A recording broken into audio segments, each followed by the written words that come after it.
What's up, everybody? Welcome to the Odd Chopper channel. I'm your host, Mike, and this is Best Bets for UFC 293 Adesanya versus Strickland. Very, very good card from top to bottom. Not the best card, but I do like some spots on this card. There is 12 fights. There's some very interesting fights on this card, and yeah, we have some bets here that hopefully we can get back on track. A couple of weeks ago, we went 1-2. We hit the Aaron Blanchfield favorite play, but we lost on our prop and our dog of the night. We took a week off last week. We were out of town. So we're back this week. Let's go 3-0. Let's try to get this. Let's try to get the wheels back on the track and finish this off with a 3-0 card here. Before I move on to my plays, I do want to shout out our sponsor, BetMGM. And currently, BetMGM, as you could see on the screen, has an offer where you deposit $10, you make your first bet, and then you will get up to $1,000 back in bet credits. Plus, in addition to that, you will get 2 free months of our Discord insider access to Odd Shopper. What will happen is once you place that bet, you will receive a unique code to claim your Odd Shopper Premium Insider Access. And then you can get those expert advice for all major sports. While the NFL is getting kicking here, you will get my entire UFC 293 card. I've been doing really well for the year. I'm up roughly 90 plus units on the year betting MMA. So you do get that UFC 293 card, including all my regional plays, which I do very well as well. And so, yeah, guys, hit that link down below. Deposit that $10, make your first bet, and you get up to $1,000 in bet credits, along with the 2 months of the insider access to our Discord at Odd Shopper. With that being said, let's move on to our first play of the night, and that is our dog of the night, and that's in the John Makdessi versus Jamie Malarkey fight. And here, we're looking at John Makdessi. He's a big dog here at plus 225. And I just can't get to that number. I don't understand why he's such a big dog in this spot. Now, Makdessi is 38 years old. He's a UFC veteran. He's been in the UFC for a very, very long time. But the guy's, he's a very well-rounded kickboxer. First of all, he's a really good kickboxer. Great takedown defense, 85% takedown defense in a lot of UFC fights. Even when this guy is taken down, and the most he's been taken down in any fight is 2 times, he tends to get right back up. It's very, very hard to control him. The other thing with Makdessi is he's outstruck every single one of his opponents in the UFC outside of 2 of them, which were 11 years ago. And this guy, I mean, when you look at it historically, like, there's no reason why he should be this big of a dog against Jamie Malarkey. Yeah, Jamie Malarkey is the younger fighter. He's only 29, 9 years younger. Yes, Jamie Malarkey is longer than him at 6 foot and a 6-inch reach advantage, as you can see. But Makdessi has faced longer and bigger guys as well. He faced the guy in Ignacio Bahamondes, who was 25 at the time, right? 6'3" and 75-inch reach. And he had no problem getting inside of there, landing shots on him and winning that fight. Malarkey, last time out as a very, very big favorite against a short notice 145-pound guy in Muhammad Nayamov. He got knocked out in the second round, right? And against an old Michael Johnson, he got dropped and he possibly lost that fight. They did give him the decision, but he got dropped and hurt bad in that fight. Jalen Turner, again, dropped and, hurt and knocked out in that fight. So what we've been seeing over and over again with Malarkey is he tends to get in these wars. He gets dropped. He shouldn't be getting into wars because his chin is not very good. And on the opposite side, Makdessi's chin is really good. This guy has a very, very good chin. And he's the better kickboxer, in my opinion. He's way better defensively. And now we're sitting here and getting this plus 225. I have to take a stab here. I know he's 38. He's coming off a bunch of surgeries. 5 of them total in the last couple of years. He fought his last fight against Hack Press, 2 broken fingers, still made it a close-ish fight. So, and Hack Press, much better striker than Malarkey, in my opinion. So I'm going to take the 225 here. It's on MGM. He is also training at Fight Ready, which is my favorite gym out here in the States. So that's a big upgrade for Makdessi. Yeah, give me the plus 225 on our dog of the night, John Makdessi here. Before I move on to the second play of the night, also want to shout out that very Discord channel. The link is down below. First week, you get half off. You can try it out. You can see the NFL's up and kicking in gear. There's a bunch of really sharp analysts in there. Like I said, I give my UFC 293 entire card, including my regional plays. And then you just get to be part of a great, great community in there. So click that link down below. First week is half off for our Discord, premium Discord channel. That being said, let's move on. Our second play of the night, it is in the Jack Jenkins versus Chepe Mariscal fight. And this is a really, really interesting fight here. When you look at these guys' statistics, they look about identical as you can get, right? 5'7", 68 to 69-inch reach.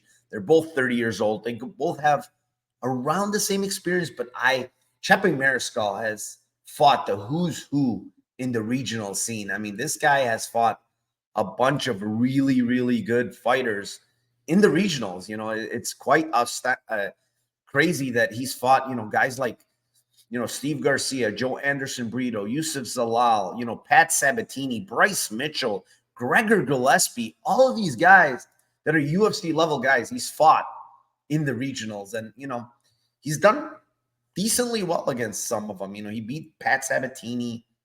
He's got some decent wins. This guy Chepe is extremely durable. Very, very hard-nosed fighter, brings a crazy pace to the fight. He is good everywhere, very good scrambler, very good grappling, good jiu-jitsu. He's a black belt in Japanese jiu-jitsu. He's a black belt in judo. So this guy is a well-rounded fighter. He's got power on the feet, and he's hard to kill. Very, very hard to kill. Has a very good chin. We saw that against Trevor Peek. And on the opposite side, Jack Jenkins, I like what I see from this young guy. He's got very good striking, extremely, extremely good leg kicks. I mean, that's his whole basis of his game. Like, he destroys people with leg kicks over and over again. Impressive win over Jamal Emmers last time out in a split decision. Very, very close fight. The one drawback with him is in the grappling, and he gets the fight down, and he's not bad wrestling, but he tends to lose position sometimes. He's not the best scrambler. He ends up on bottom at certain points of these fights, which is not a very good look, especially against a guy like Mariscal, who's a very good scrambler. But the thing is, he's got good takedown defense. I don't think Mariscal is going to have a good, easy time taking this guy down. And on the feet, Jenkins is the cleaner fighter. He's the much, much cleaner striker. He's got, like I said, very good calf kicks. I think those are going to come into play here. He's going to slow down the movement from Chepe Mariscal. And like I mentioned earlier, Mariscal is very, very hard to kill. So I'm going to go with Jenkins by decision here. He's a hometown guy. He's loved out there. Even if the fight is remotely close, I just think the judges are going to favor the local guy in Jack Jenkins, and you're getting this decision prop at plus 160. It's a fair line. He's minus 200 on the money line. I think that's his path here. I don't think he's going to be able to finish Mariscal, and we're getting a nice plus number here on our favorite prop of the night, which is found on Bet Rivers Unibet, plus 160, Jack Jenkins by decision. Before I move on to our last and favorite play of the night, again, I do want to shout out oddshopper.com. Currently, first month, 70% off. Go in there, oddshopper.com. Shop for the best lines in all the U.S. major sports books, all the major sports. You get, they also give you, like, which are their favorite plays as far as ROI, what plays are plus EV, where you can find those plays and all that.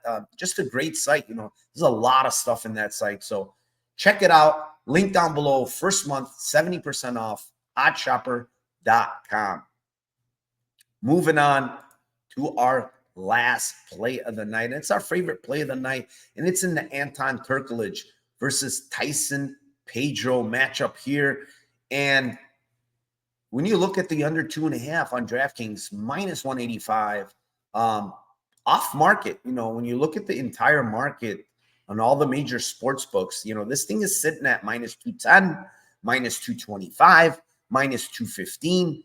And we're getting a nice price tag here from DraftKings at minus 185 in a fight where, Tyson Pedro is honestly a kill or be killed type of fighter. Yeah, he went to decision last time against Bukauskas, who fights very timid. He's on the outside. He doesn't put on a crazy pace. I could see why that fight went to decision. Bukauskas just doesn't bring a pace to the fight. But historically, this guy's gone to decision in 2 fights that he's lost in both of them. And one of them was against Alir Latifi, who's just a wrestler that doesn't do anything on top. So 2 times in 13 fights, the fight has hit the scorecards. And then Turkalj, when you look at Turkalj, 8-2, another guy that brings, a kind of, kill or be killed type of mentality, right? This guy's gone to decision twice, also in 10 fights. So that's 80% clip, and this guy brings the pace. He's going to come in there. He's going to try to grapple. He's going to try to strike. Last fight out, I don't know how that fight went to decision against Petrino. It was a crazy pace. Petrino landed some big bombs on this guy. It's hard to put this guy out. But I just feel like, if Tyson Pedro doesn't get it done here in round 1, I think Turkalj is just going to break him and finish him in round 2 and 3. He just has a very, very high pace. He's not going to fight like Bukauskas. We're getting minus 185 in a fight where, these guys total have only been to decision 4 times in 23 fights. And we're getting minus, 185, albeit, one of Pedro's losses was a KO3 to I believe it was who? Let me check on that. Sorry. It was Marcelo Ua, but that was early in the round. So even that hit the under 2.5. So like I said, 4 fights out of 23 have gone on decision, have gone over the 2.5 mark between these 2 guys. One of them is kill or be killed. The other guy just brings a hellacious pace to the fight. So under 2.5, minus 185 currently on DraftKings. My favorite play on this entire card. Also, it's 20 to 30 cents off market. So go grab that. Under 2.5, minus 185. I see this fight ending under 2.5, possibly under 2 rounds here. And that will do it, guys. All 3 plays given out here on Best Bets. I will go over them real quick. It's John Makdessi, our dog of the night, plus 225 on MGM.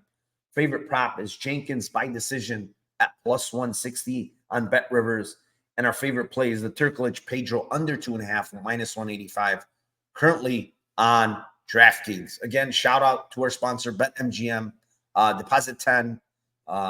Make that first bet. You get 1,000 up to 1,000 in bet credits, plus 2 free months of our Discord insider access at OddsShopper. You must be 21 and older to gamble. And if you have a gambling problem, call or text 1-800-GAMBLER. Guys, thank you very much for joining me here today for Best Bets for UFC 293. See you all next week. And like I usually say, guys, let's cash those tickets for UFC 293. See y'all next week. Take care and let's go.